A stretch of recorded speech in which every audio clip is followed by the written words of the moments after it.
Pelagius came from Britain to Rome in 380, the same year that Christianity became mandatory, and shortly before Augustine was hired as a rhetorician by the imperial court in Milan. Being native to such a remote part of the empire was no recommendation.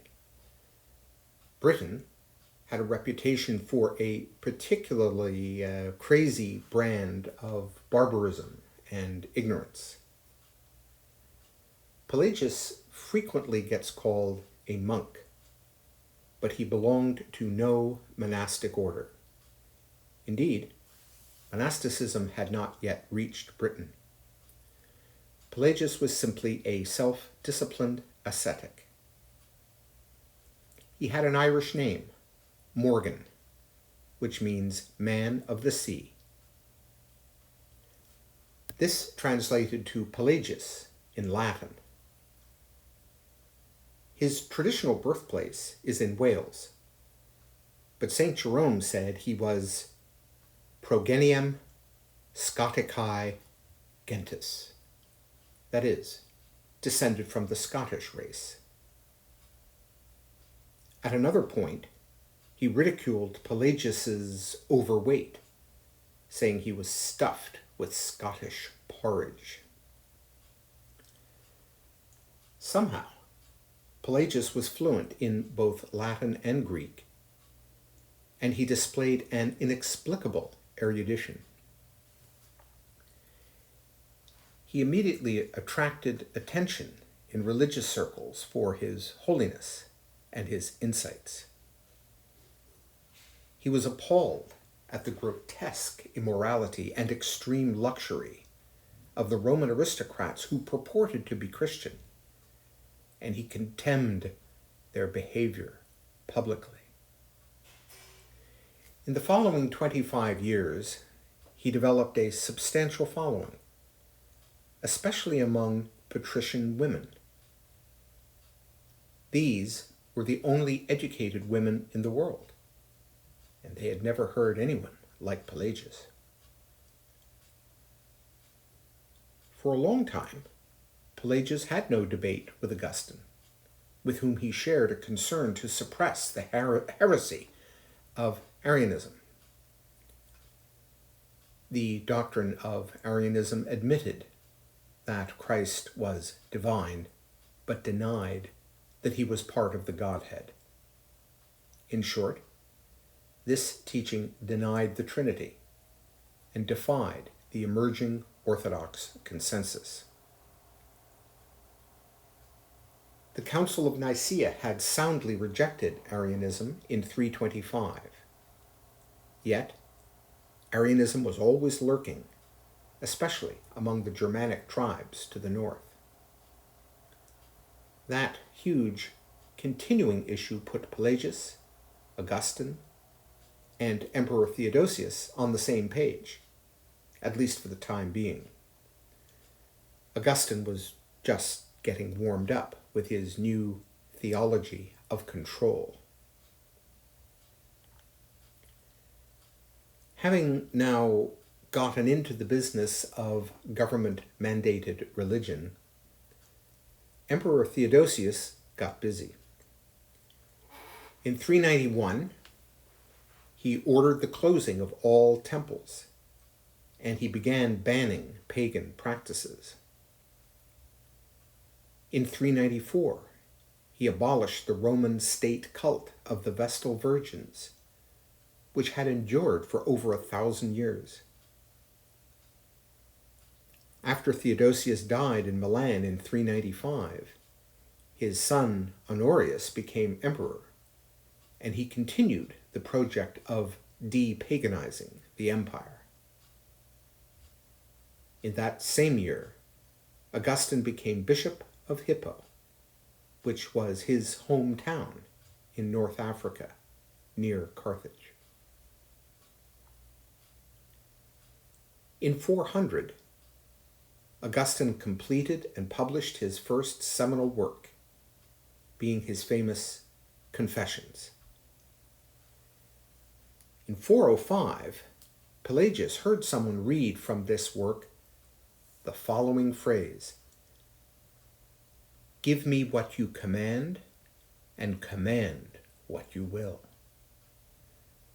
Pelagius completely flipped out over this.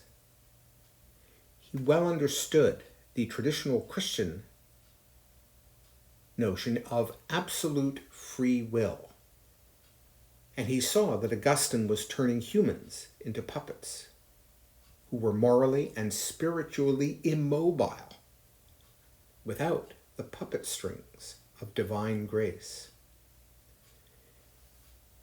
It represented an abandonment of God's greatest gift to humanity, which was freedom. Complete and unfettered freedom. Pelagius commenced immediately to attack Augustine and his new doctrines. As it turned out, Pelagius had some substantial rhetorical skills of his own. It was now game on.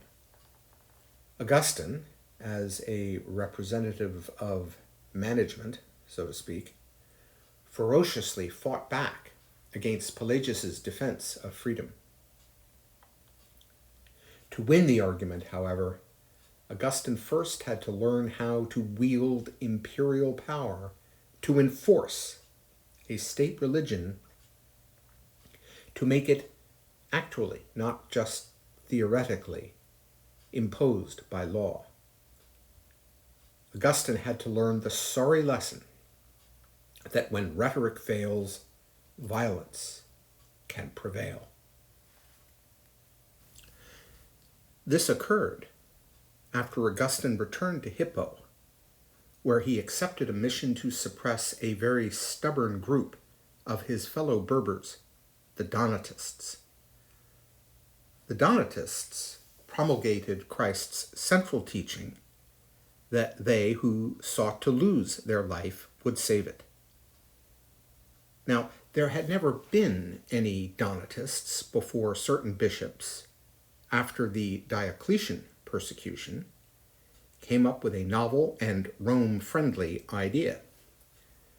They said that those who had avoided martyrdom by handing over to the Romans sacred Christian texts could continue in the church hierarchy and preach the faith.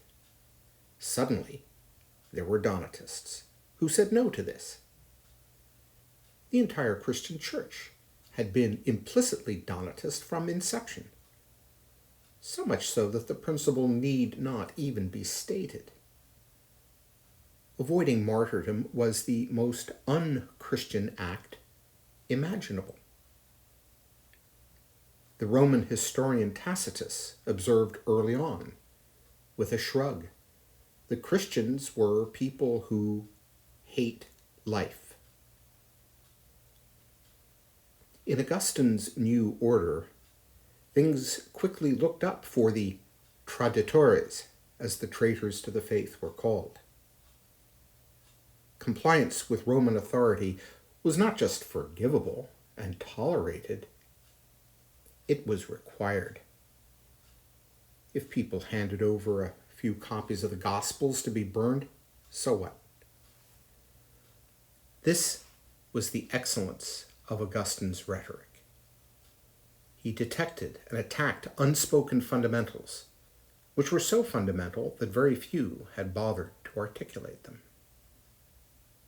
Understand also that Augustine invented confessional rhetoric, which enlists pity to engage the reader. He shared the progress of his own personal, intimate, religious journey and explained how he changed his views along the way. This invited his readers to follow along and make similar changes. Initially, as he explained it, he rejected the idea of force to make the Donatists come around. Augustine wrote endless letters to persuade, reason, and cajole the Donatists away from their unyielding position. However, the Donatists just knew what they knew and were unmoved. Augustine then took a different tack and tried scolding, accusing, and blaming. When that did not work, Augustine had a religious epiphany and abandoned nonviolence. He asked his old employer, the Roman imperial court, to provide muscle, and he got it. The Edict of Unity, issued in 405, levied civil penalties against the Donatists. Yet this also did not shut them down. Frustration made Augustine do desperate things. This time he wrote a factually suspect diatribe by which he persuaded the office of the emperor to issue another decree in 409, condemning Donatists as heretical and requiring the surrender of their churches. That episode did not end well. Augustine had lost track of how physically vicious the Roman authorities could be when persecuting religious sects. That was a tad ironic for a Christian. Anyway, things got so bad that Augustine ended up protesting the very terror which he himself had initiated. Pelagius was horrified and frightened by Augustine's use of raw force to manipulate faith. He felt devils possessed the sanctuary when Augustine used Christ's parable of the great banquet to justify using lethal force against the Donatists. You are of opinion that no one should be compelled to follow righteousness, and yet you read that the householder said to his servants, "Whomsoever ye shall find, compel them to come in." Compel, eh? Come enjoy my lovely dinner, or I will kill you? Is that the message? Augustine first walked and then ran with his doctrine of extreme tough love. He wrote, "It is better to love with severity than to deceive with leniency. And someone who ties down a crazy person and who rouses a lazy person loves them both, though he is a bother to both. Who can love us more than God? And he, nonetheless, does not cease only to teach us with gentleness, but also to frighten us for our salvation." Wow. That's a super cool defense of violence and fear. How very Roman Empire is that? Augustine connected Donatism and Pelagianism by asserting that they both overemphasized virtue, took arrogant pride in virtue, and set the bar for entrance into the church at too high a level. By misstating the views of his opponents, Augustine's rhetoric engendered fear of what they were saying. To his credit, though, Augustine twice admitted in writing that Pelagius did not hold, teach, or write what Augustine listed as the elements of Pelagianism. As I say, rhetorical dirty tricks. Then, shockingly, in the year 410, a disgruntled Visigoth named Alaric invaded Italy with a big army and viciously sacked Rome. This was an end-of-the-world event. Alaric was Christian, but he was also an unrepentant Arian. Later, in the beginning of his grand work, The City of God, Augustine lashed out at the aristocrats living in Rome who successfully pleaded with Alaric to spare them because they were Christian, but who then fled to North Africa and publicly blamed the sack of Rome on the Romans' recent abandonment of their pagan gods. It must have been a bitter, bitter pill for Augustine to see Pelagius proven so very right about the paper-thin Christian faith of the Roman aristocracy. Augustine, however, was a man on a mission, and he resolved to end his debate with Pelagius and to brand him as a heretic. This required planning. Ever the rhetorician, however, Augustine knew that any criticism of the deep, glow-in-the-dark faith of Pelagius would backfire, and he had no choice but to recognize at all times that Pelagius was a good man and a true brother in Christ. Throughout the piece, Augustine never wavered on this. He once described Pelagius as a holy man who, I am told, has made no small progress in the Christian life. He also never wavered in his effort to suppress and condemn Pelagius and his teaching. Pelagius himself had fled to Africa. He knew what Augustine was doing to the Donatists. He correctly anticipated that he would be the next target. Pelagius had been playing a dangerous game. Like the Donatists, he opposed the merger of church and state.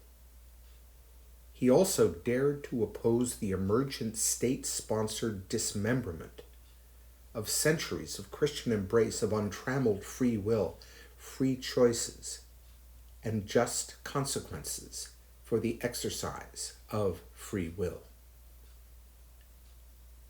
His views were profoundly anti-imperial, particularly as they opposed Augustine's establishment of divine grace as the sole means to salvation, with grace mediated by the sacraments, and the sacraments mediated by the church, and church doctrine controlled by the state.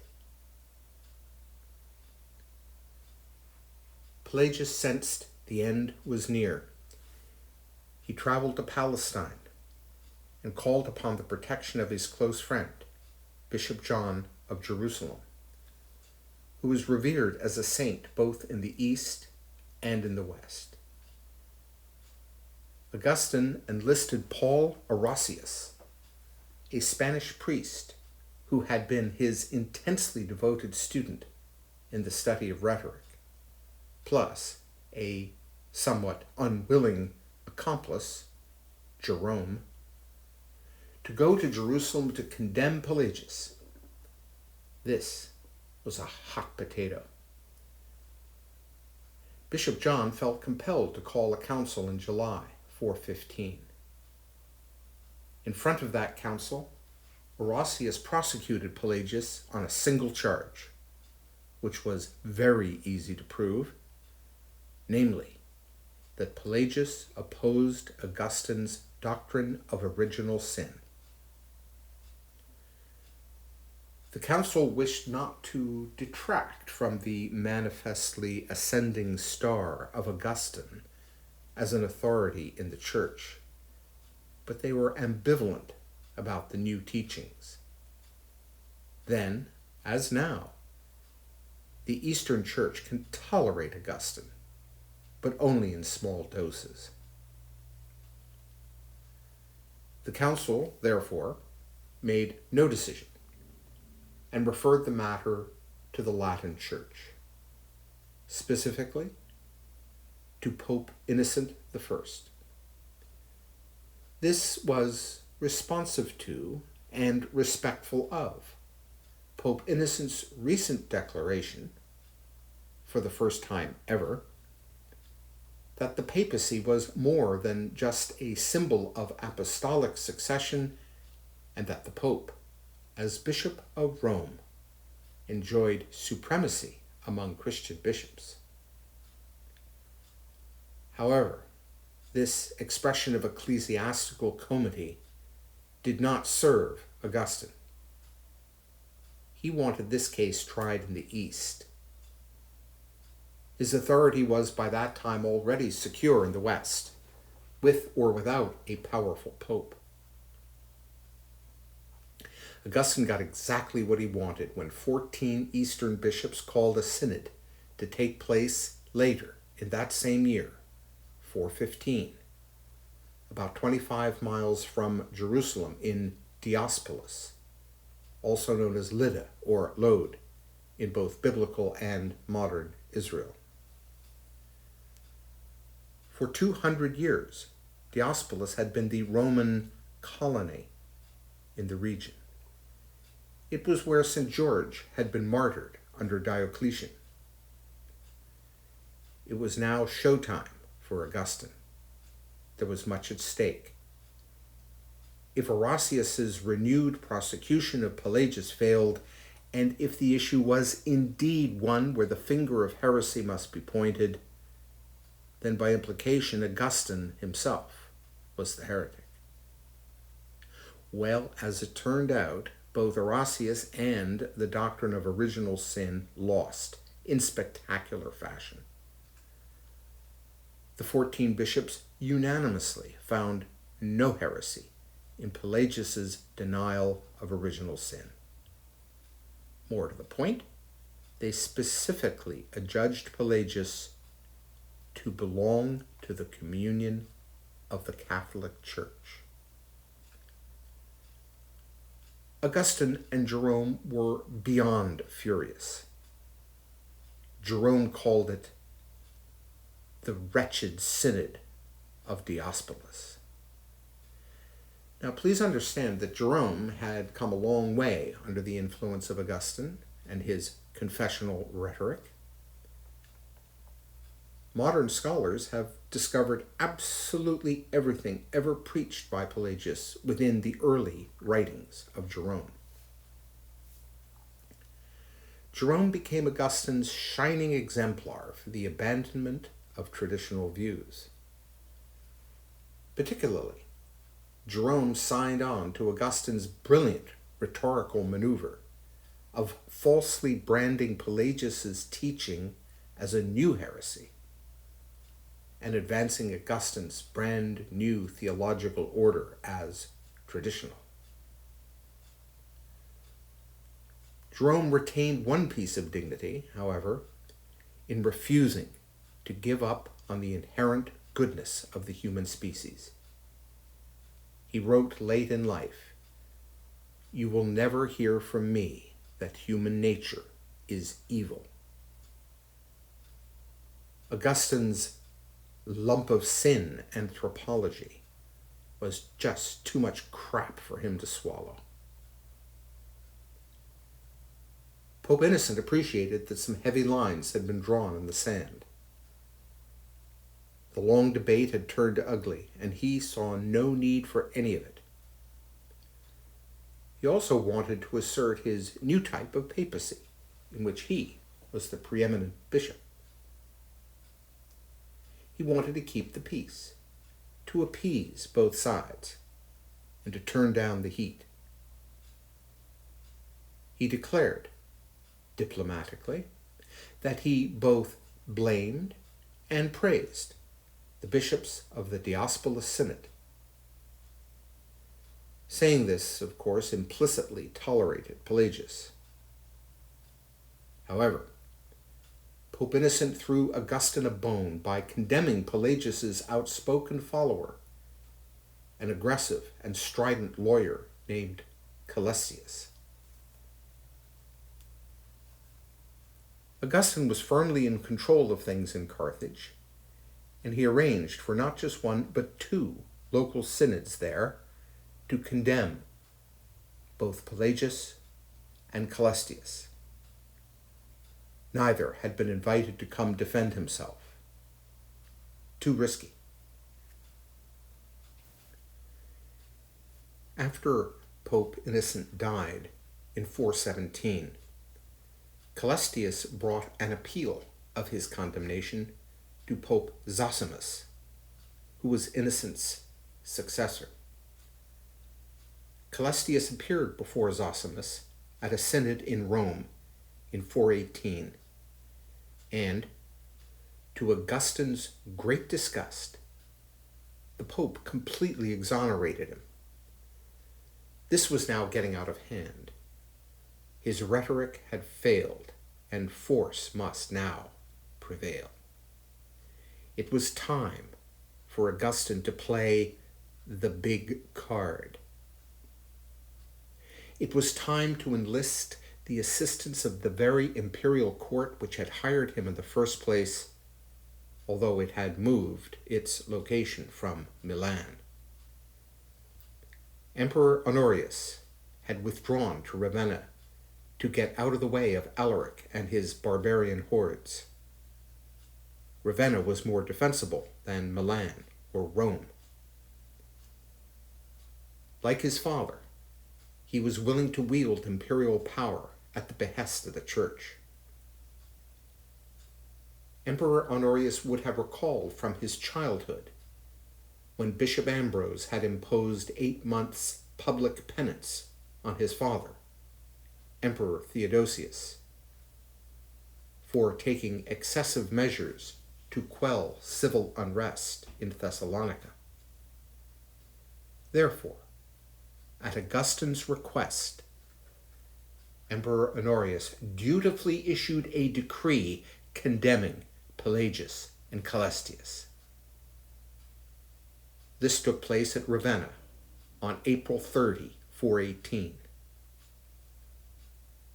The decree accepted Augustine's falsehood that Pelagius's ideas were new ones, and directed that Pelagius and his followers be arrested, tried, and if convicted, exiled. The decree stated, "We have decided by law that Calestius and Pelagius, the first heads of this execrable dogma, being banished from the city, and whatever other persons may anywhere be found as followers of this sacrilege, or again uttering anything of the condemned perverseness, being caught by anyone, they are to be brought before a competent judge." The decree was directed to be published throughout the empire, so that no one might plead ignorance of the law. This was the end. Despite his recent acquittal of Calestius, Pope Zosimus immediately caved to the emperor. Following the imperial decree, Zosimus did a quick U-turn and dutifully declared Pelagius a heretic in his Epistola Tractoria. 18 bishops in Italy refused to subscribe, but they were immediately deposed. A cascade of conciliar condemnations followed. Pelagius disappeared without a trace and was never heard from again. There was no body found. His writings were destroyed. After the Council of Ephesus in 431, it became gravely illegal to possess anything written by Pelagius. His reputation became not just that of heretic, but heresiarch, that is, a heretic's heretic. For Augustine, this was a Roman rhetorician's greatest ceremonial triumph, the imposition of a damnatio memoriae on their opponent. That was a Roman thing, that is, the expungement of all traces and heritage of a dishonorable person. It was at this moment of Augustine's victory that Western Christianity ceased to be primarily a religion that wanted to tug on your sleeve, but rather now simply stated, on your knees, maggot. My personal theory is that it was an act of desperation that the Roman state weaponized Christianity to its own purposes as the only way to contain it, and that it was desperation to overcome Arianism that the Latin Church permitted it to happen.